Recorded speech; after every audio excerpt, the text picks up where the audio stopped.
ሰላም በሚገርም ሁኔታ ዛሬም የመከላከያ አባል የሆኑ በፕሮፓጋንዳና በሴራ የተጠለፉ የአብይ አህመድ ዙፋን አስጠባቂ የሆኑ በሀገር መከላከያ ስም ወደ አማራ ክልል የገቡ የኦሮሚያ ልዩ ኃይል ወይም ደግሞ የአኖሌ ሰለባዎች የአማራን ሴቶች ወይም ደግሞ እንስቶች የወንድሞቻችንን ብልት የሚቆርጡ የምናገረው በመረጃና በማስረጃ ነው። በፋኖ እጃቸውን ለፋኖ እየሰጡ ወደ የሚመለከተው አካል እንዲተላለፉ እየተደረገ ነው።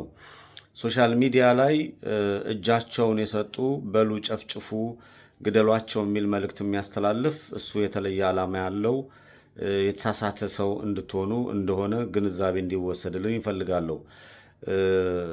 ምድር ላይ ያሉ ወንድሞቻችን ምን ማድረግ እንዳለባቸው ጠንቅቀው ያውቃሉ። አሁንም ግን የመከላከያ አባላት የሆናችሁ በመከላከያ ውስጥ ያላችሁም አድማ በታኝ ሚኒሻ አማራ ክልል ናችሁ፣ አማራ ያላችሁ ዛሬም ወደ ፋኖ ጋር ለመቀላቀል አልረፈደም።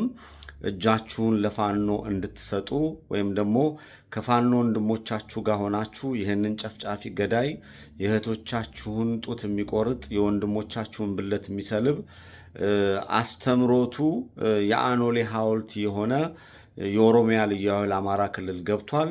እየጨፈጨፈ እየገደለ እያረደ ነው። ከመከላከያ ጋር ፊት ለፊት አይገጥምም። ሴቶችና ሕፃናትን እያሰደደ እየገደለ ይገኛል። ከዚህ ግንዛቤ አድርጋችሁ ማንኛውም አማራ በጣም ነገሮቹን በትኩረት ማየት እንዳለበት ይሰማኛል። ቀልድ አይደለም፣ ዋጋ እየተከፈለ ነው። የኔ እህት፣ የኔ ሚስት፣ የኔ ጓደኛ ወይም ደግሞ የኔ ቤተሰብ ብትሆን ብሎ ማሰብ ራሱ ተገቢ ነው ብዬ አስባለሁ። በዛ ላይ በዘር ማንነታችን እየተጠቃን ነው። አብዛኛው የመከላከያ ሰራዊት አባላት የሆኑ የወሎ ላይ የተፈጸመውን የሃይማኖትን ጉዳይ ሜንሽን እያደረጉ የፖለቲካ ስራ ሲሰሩ ተመልክቻለሁ። በማይመለከታቸው ማለት ነው። ቪዲዮም ሲፖስቱ ተመልክቻለሁ። የዚህ አይነት ፕሮፓጋንዳ የምትሰሩ ያው ቪዲዮ የሚቀመጥ ነው። አንደርስታንድ የማታደርጉ ከሆነ በፈጸማችሁት ልክ ቅጣቱ እንዳይጠብቃችሁ ጥንቃቄ ብታደርጉ መልካም ነው። እናንተ የሀገር ድንበር አስጠባቂ እንጂ የፖለቲካ ስራ የምትሰሩ አይደላችሁም። የሀገር ድንበር አስጠባቂ እስከሆናችሁ ድረስ የፖለቲካ ላይ ኢንቮልቭ ባታደርጉ መልካም ነው። ቢሆንም ግን ቪዲዮን ለጥፈዋለሁ። በርከት ያሉ የመከላከያ ሰራዊቶች አላስፈላጊ የብልጽግና ውዥንብርን የኦሮሚያ ልዩ ኃይል ማደናበሪያን ወደ ጎን በማለት ለፋኖ ወንድሞቻችን ዛሬም እጃቸውን እየሰጡ እንደሆነ ታውቋል።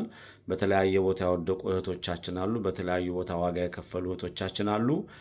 ቢሆንም ወንድሞቻችን የአማራ ፋኖ ሰራዊት ወይም ደግሞ የአማራ አብራክ የሆኑ ተጠሪነታቸው ለአማራ ሕዝብ የሆነ ወጣቶች ጀግንነቱን ስራ በመስራት በመቀጠል ላይ ናቸው።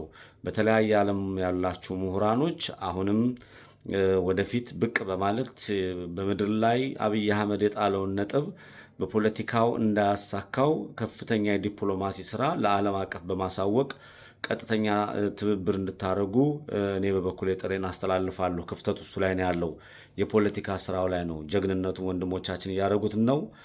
እናሸንፋለን። የመከላከያ አባላትና ሚኒሻ እጃችሁን አሁን ለፋኖ ውስጡ። ቴንክ ዩ